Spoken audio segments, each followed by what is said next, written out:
9ویں تاریخ آل حسین پر وہ قہر لے کر آئی کہ اللہ مان۔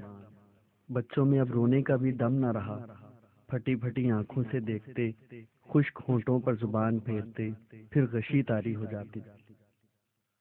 بانو کا دودھ خشک ہو چکا تھا، جھولے میں 6 ماہ کا نازک بچہ معصوم اصغر پیاس سے نڈھال تھا۔ عباس کا نور نظر تڑپ رہا تھا۔ سکینہ بلک بلک کر دم بھر کر خاموش سہم کر رہ گئی تھی۔ خیموں کے باہر تو آگ برس رہی تھی۔ شام ہوتے ہی ابن سعد نے جنگ کی تیاریاں شروع کر دیں اور حسین پر حملہ کر دیا۔ حسین عصر کی نماز کے بعد خیمہ کے دروازے پر تلوار کا سہارا لیے گھٹنوں پر سر رکھے کسی سوچ میں ڈوبے ہوئے تھے۔ کچھ تھکان سے نیند کا غلبہ تھا، کچھ پیاس کی بے ہوشی طاری تھی۔ اچانک حملہ ہو گیا۔ ابن سعد نے چلے پر تیر جوڑ کر آل رسول کے خیموں کی طرف مارا اور چلایا، لوگوں گواہ رہنا، پہلا تیر میں نے ہی مارا ہے۔ سب نے اس کی بہادری اور جواں مردی کی خوب جی کھول کر داد دی۔ گھوڑوں کی ٹاپوں سے میدان کربلا ہلنے لگا۔ فوج کا شور سن کر زینب گھبرا گئی۔ بھائی، حملہ ہو گیا۔ امام نے چونک کر آنکھیں کھولیں، بہن کو تسلی دی۔ خاموش رہو زینب، یہ حواس کھونے کا وقت نہیں۔ ابھی میری جو آنکھ لگ گئی تو خواب میں دیکھا نانا جان کھڑے ہیں، کہہ رہے ہیں حسین کب آ رہے ہیں؟ زینب منہ ڈھانک کر رونے لگی۔ اتنے میں عباس بھی آ گئے۔ کیا حکم ہے آقا؟ عباس، ذرا جا کے ان لوگوں سے پوچھو، یہ اچانک حملہ اور وہ بھی بچوں اور عورتوں کے خیموں پر، یہ عرب قوم کی رسم تو نہیں۔ اعلان جنگ کی بھی توفیق نہ ہوئی، ایک دم حملہ کر دیا۔ عباس نے 20 سوار لیے اور دشمن کی طرف چلے۔ انہیں آتا دیکھ کر لشکر نے ہاتھ روک لیے، سمجھا شاید صلح کا پیغام لے کر آ رہے ہیں۔ کسی کا دل اس جنگ میں نہ تھا، سب کچھ عاجز سے ہو رہے تھے۔ بھلا یہ بھی کوئی جنگ تھی؟ صلح کا بہانہ پا کر حملہ روک دیا۔ کیا چاہتے ہو؟ عباس نے کہا۔ امیر ابن زیاد کا بھی حکم آیا ہے کہ حسین ابن علی سے خلیفہ وقت کی اطاعت کرنے کا مطالبہ کیا جائے۔ اگر انکار کریں تو وقت ضائع کرنے اور تاخیر کرنے سے کیا حاصل؟ جلد از جلد فیصلہ ہو جانا چاہیے۔ ذرا صبر کرو، میں تمہارا پیغام اپنے امام کو پہنچا کر ابھی ان کا جواب لاتا ہوں۔ عباس سرپٹ گھوڑا دوڑاتے واپس پلٹے۔ جو اصحاب ساتھ گئے تھے وہ وہیں ٹھہرے رہے۔ یوں ہی بات چل نکلی۔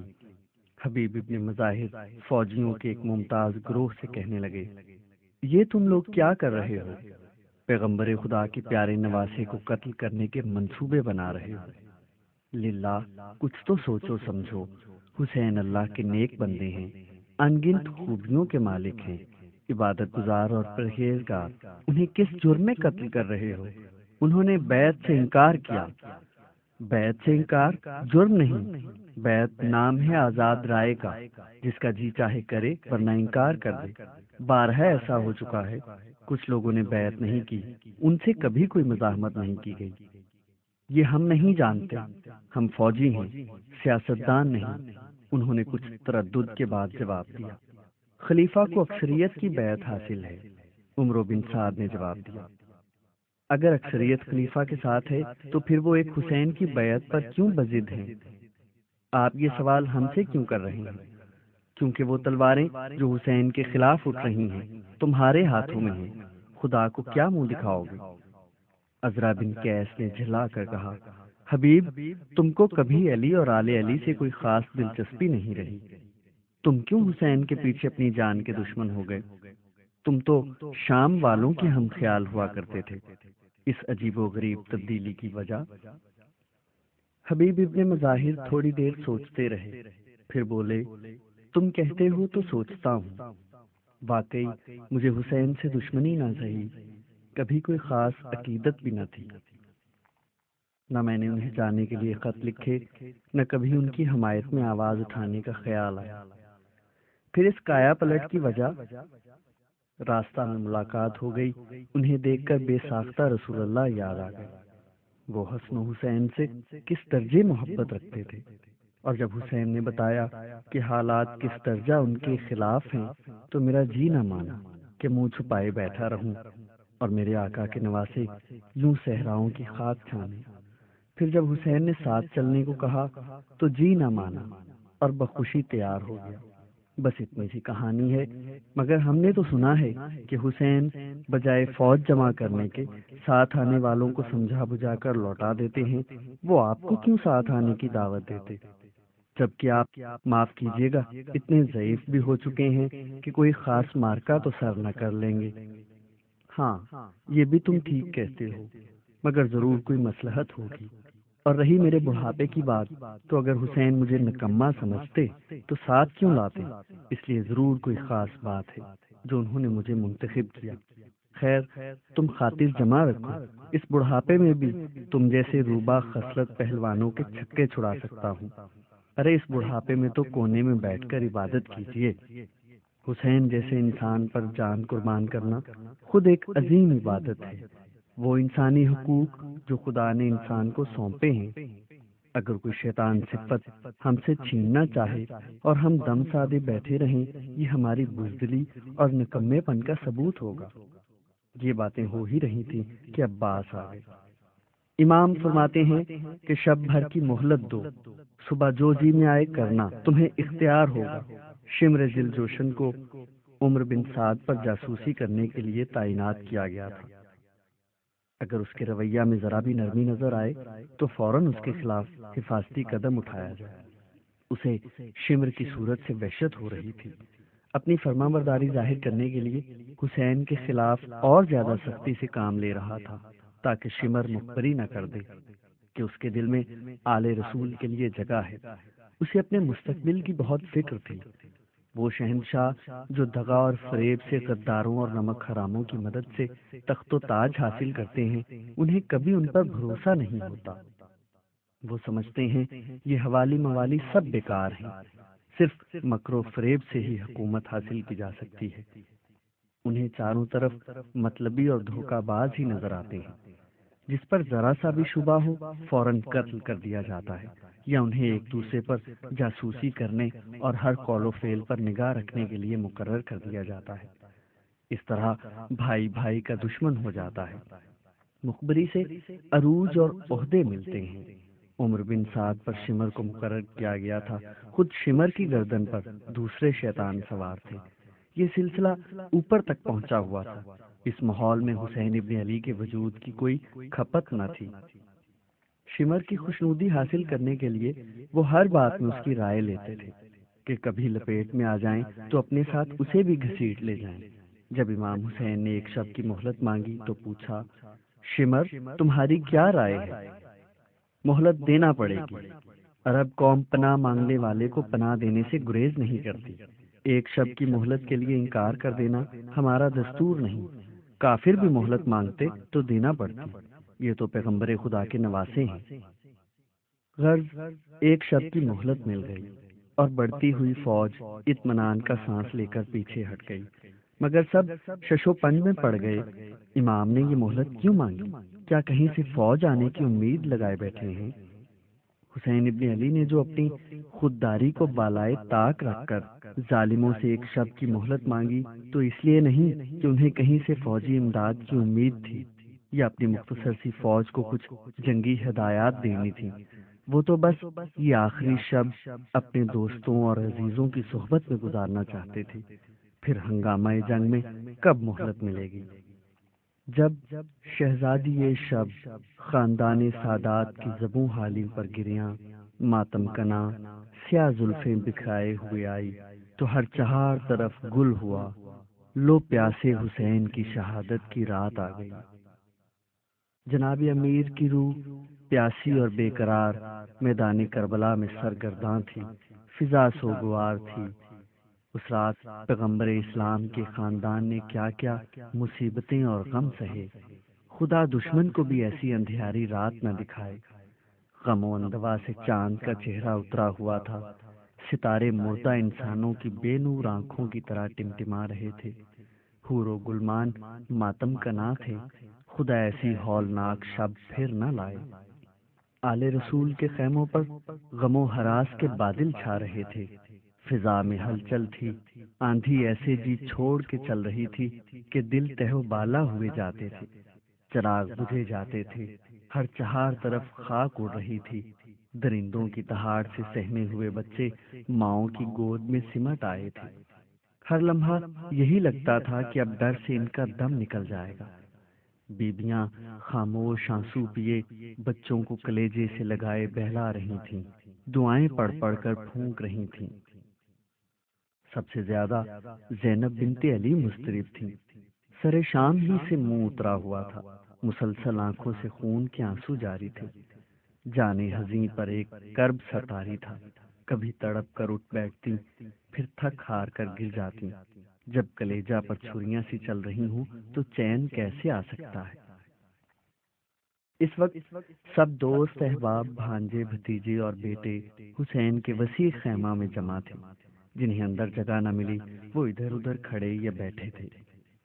خیمے کے سب پردے اٹھا دیے گئے۔